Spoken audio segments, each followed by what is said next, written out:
Assalamualaikum warahmatullahi wabarakatuh. Om Swastiastu, Namo Buddhaya, salam kebajikan.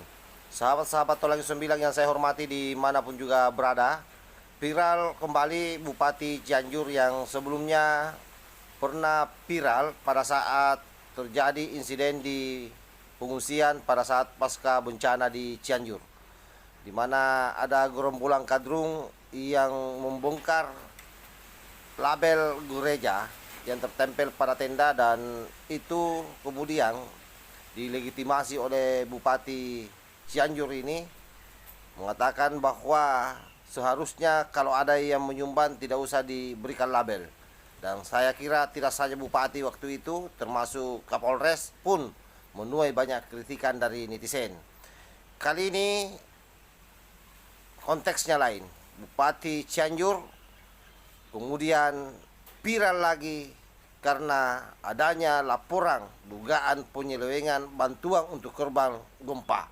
Bagaimana beritanya? Kita simak secara bersama-sama. Yang waras tidak boleh mengalah terhadap mereka para pencoleng-pencoleng agama yang menjadikan agama sebagai alat politik.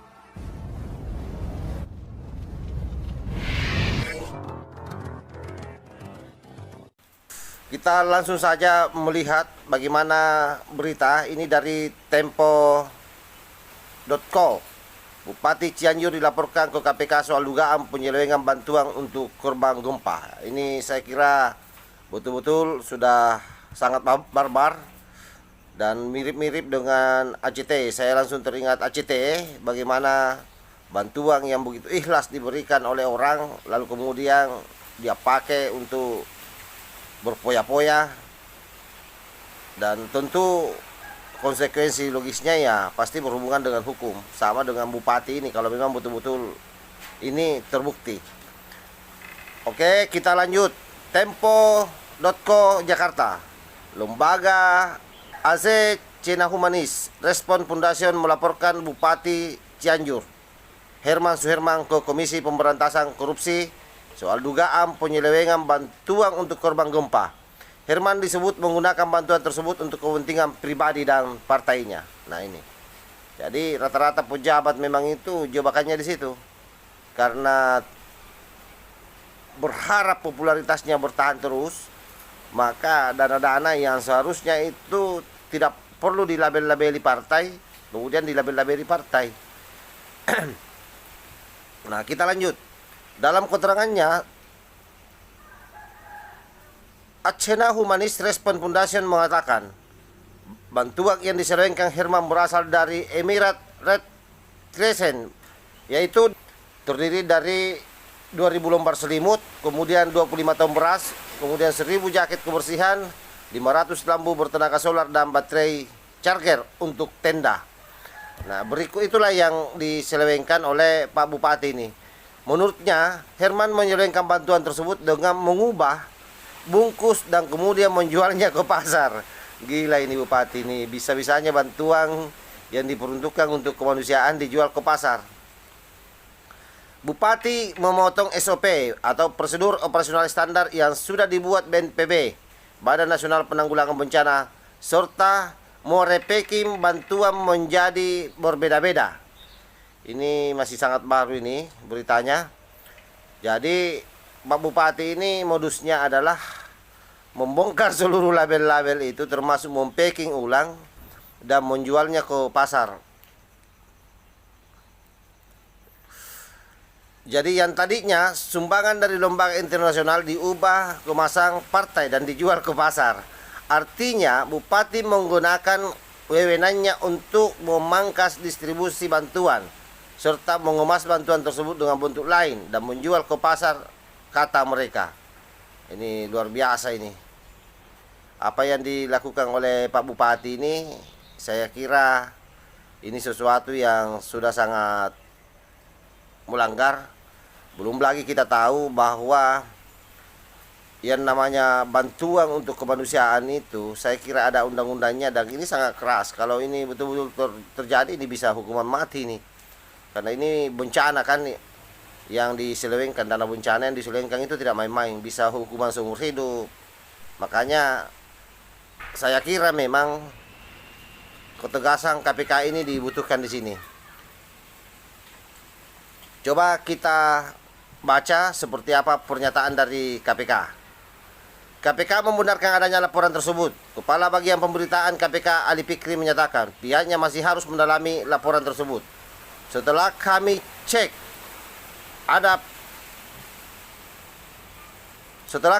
benar ada pengaduan dimaksud, pelapor maupun materinya tentu tidak bisa kami sampaikan ke publik, kata Ali Senin 26 Desember 2022.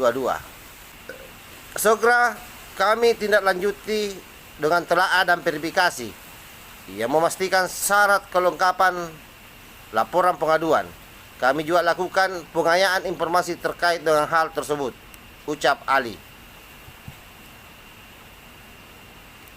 Sebelumnya, KPK juga memberikan perhatian terhadap distribusi donasi bagi para korban bencana secara keseluruhan, agar tepat sasaran dan tidak terjadi praktik-praktik tindak pidana korupsi. Jadi sebelumnya itu KPK sudah memberikan perhatian khusus terhadap distribusi donasi bagi para korban bencana. Oleh karena itu saya kira apa yang menjadi laporan daripada pihak fundraising ini tentu atau lembaga yang ikut memantau proses bantuan di sana ini pasti KPK akan melakukan atensi khusus untuk itu. Dari histori penanganan perkara oleh KPK, pengelolaan dana bantuan bencana menjadi salah satu modus tindak pidana korupsi pada pihak yang menyalahgunakan sumbangannya.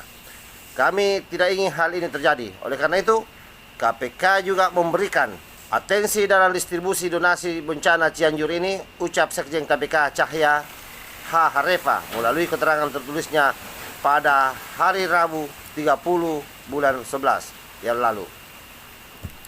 Ia mengungkapkan bahwa KPK melalui Kedeputian Koordinasi Supervisi serta Kedeputian Pencegahan dan Monitoring secara kontinu akan mendampingi Pemkab Cianjur untuk memitigasi dan mencegah terjadinya risiko korupsi. Aneh juga ya.